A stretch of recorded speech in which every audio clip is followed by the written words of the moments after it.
Selamat datang di channel Trading for Better Life. Hari ini ISG ditutup turun 0,44% ke angka 7009. Dan di video ini saya coba menganalisa satu emiten yang malah mencatatkan rugi bersih di semester 1 tahun 2022 ini untuk melihat bagaimana potensi saham ini ke depannya. Semoga analisa yang diberikan ini bisa bermanfaat dan membantu teman-teman dalam mengambil keputusan.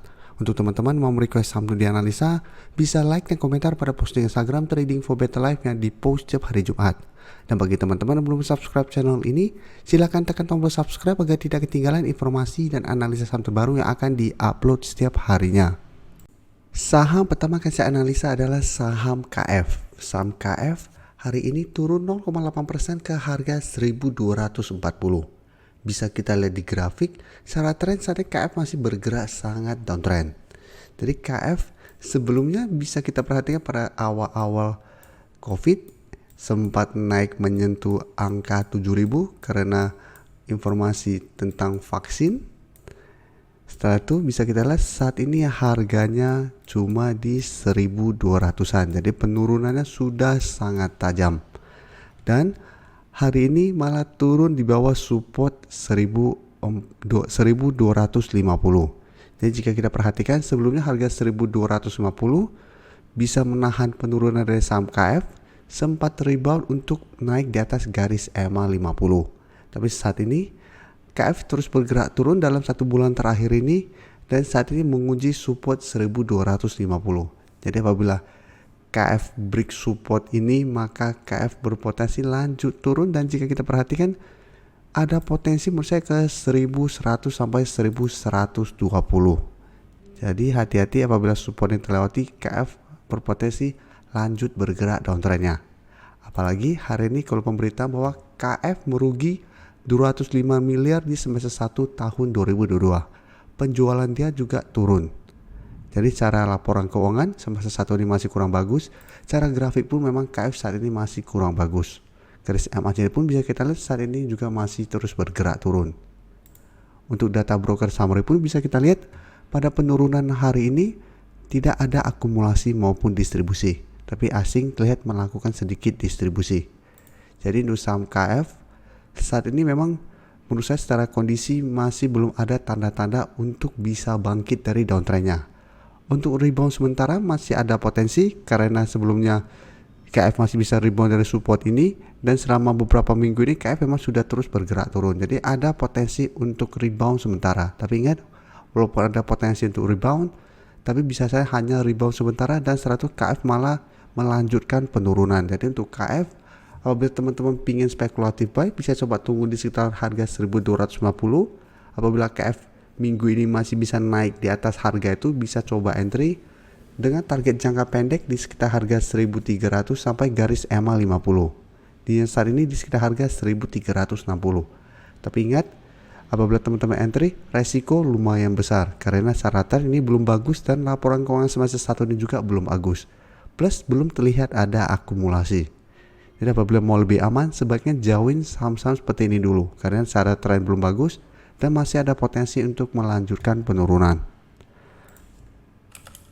Selanjutnya saya akan coba IRA yang juga sama seperti KF pada saat awal COVID, juga salah satu yang primadona banyak dibeli, tapi saat ini bisa kita lihat juga sudah turun sangat dalam. IRA jika kita lihat saat ini mencoba untuk naik di atas resisten 1.200. Jadi hari ini IRA masih bertahan di harga 1.200 dan di atasnya masih ada garis EMA 50 di harga 1.230. Jadi secara tren saat ini IRA sideways dengan support di sekitar harga 1.150. Dan untuk garis MACD terlihat IRA saat ini sudah mulai bergerak naik. Dan jika kita lihat data broker summary, pada perdagangan hari ini masih ada akumulasi, asing juga hari ini masih masuk akumulasi. Dan satu minggu terakhir ini asing terlihat mulai masuk akumulasi saham IRA. Jadi untuk IRA menurut saya masih menarik untuk dipantau karena apabila IRA satu minggu ke depan berhasil break garis EMA 50, maka secara tren IRA akan berhenti downtrend atau terkonfirmasi garis downtrendnya patah. Jadi apabila kita pantau dan berhasil break garis EMA 50, menurut saya bisa coba entry dan hold selama garis EMA 50 tidak dilewati. Dengan target jangka pendek apabila mau take profit di sekitar harga 1300 sampai 1330. Tapi sebagai entry paling aman adalah pada saat berhasil break garis EMA 50. Itu akan lebih aman karena secara tren akan mulai ada perbaikan. Apalagi garis MACD bisa kita lihat saat ini sudah mulai bergerak naik. Jadi IRA misalnya masih bisa dipantau, tapi tetap harus hati-hati karena saat ini IRA belum bergerak tren. Selanjutnya saham SSMS bisa kita lihat hari ini naik 3% lebih ke harga 1345. Dan kenaikan ini membuat SSMS mencoba untuk kembali break garis EMA 50 yang saat ini di harga 1355. Jadi secara tren SSMS memang sudah mulai melemah, sebelumnya bergerak uptrend, mencoba untuk break harga 1500 gagal break. Setelah turun di bawah garis EMA 50 bisa kita lihat garis EMA 50 saat ini sudah berubah menjadi resisten. Sedangkan untuk garis EMA 150 di harga 1260 masih berupa support. Dan 1 bulan terakhir ini saham SSMS belum sempat turun mengetes garis EMA 150. Jadi hanya turun ke 1300 dan masih bisa bertahan. Jadi support terdekat saat ini di 1300. Dan garis MACD saat ini terlihat masih bergerak sideways. Untuk saham SSMS bisa kita lihat kenaikan 3% lebih ini masih ada akumulasi, asing juga terlihat masuk akumulasi. Jadi untuk saham SSMS juga menarik untuk dipantau karena apabila berhasil break maka secara tren akan mulai membaik kembali dengan target jangka pendek di harga 1400 dan teman-teman bisa hold selama garis EMA 50 tidak terlewati untuk tren yang lebih lama. Karena apabila kuat di atas garis EMA 50, saya lihat SSMS masih ada potensi lanjut naik ke harga 1500 untuk tren jangka menengahnya.